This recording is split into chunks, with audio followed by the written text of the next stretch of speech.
कांग्रेस के वरिष्ठ नेता सैम पित्रोदा ने भारतीय जनता पार्टी पर निशाना साधते हुए कहा कि यदि ईवीएम के मुद्दे को नहीं सुलझाया गया तो अगले लोकसभा चुनाव में बीजेपी 400 से ज्यादा सीटें जीत सकती है। गुरुवार को सैम पित्रोदा ने कहा कि अगला लोकसभा चुनाव भारत की किस्मत का फैसला करने वाला होगा। उन्होंने कहा कि हर वोट पर वीवीपैट वोटर को मिलना चाहिए।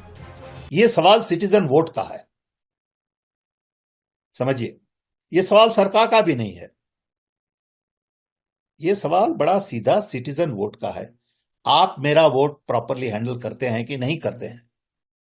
हमें ऐसा लग रहा है कि प्रॉपरली हैंडल नहीं हो रहा है, तो आप प्रूव कर दीजिए।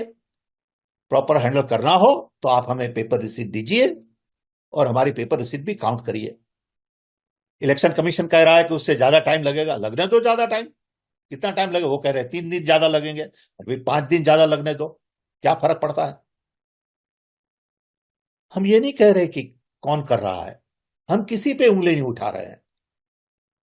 हम तो यही कह रहे हैं कि there is a trust deficit.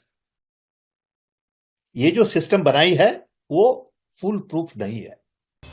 EVM पर सवाल उठाते हुए सैम पित्रोदा ने कहा कि मुझे लगता है कि इस रिपोर्ट के आधार पर लोगों में ईवीएम को लेकर विश्वास की कमी है और चुनाव आयोग को इस विश्वास को बहाल करने के लिए कदम उठाने चाहिए। पित्रोदा ने कहा कि मुझे लगता है कि देश में लोकतंत्र पटरी से उतर गया है और हम बहुत ज्यादा अधिनायकवादी बन गए हैं। यह सिर्फ वन मैन शो है कि हमारा वोट जो आप प्रिंट करते हैं वो 5 दिन के बाद पढ़ नहीं सकते हम। That is not acceptable. It is put in a डब्बा which is connected electronically. That is not acceptable. You don't give me the paper receipt, you show it to me for 7 seconds. That is not acceptable. खत्म। आप इतना कर दीजिए भैया, सीधी बात है, हमारा विश्वास बढ़ जाएगा। फिर कौन जीतेगा कौन हारेगा वो तो देखेंगे।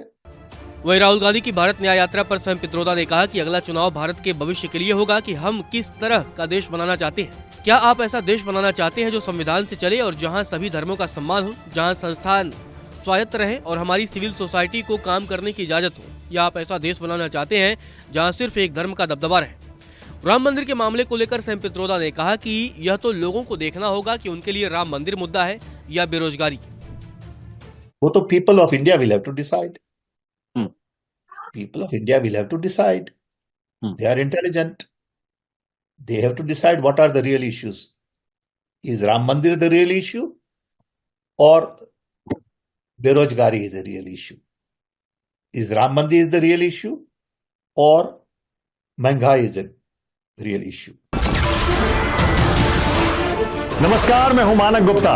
अगर आपको हमारा ये वीडियो पसंद आया हो तो इसे लाइक और शेयर जरूर करें और हाँ, हमें सब्सक्राइब और फॉलो करना ना भूलें ताकि आप देश और दुनिया की कोई खबर मिस ना करें। तो जुड़े रहिए हमारे साथ और देखते रहिए News 24।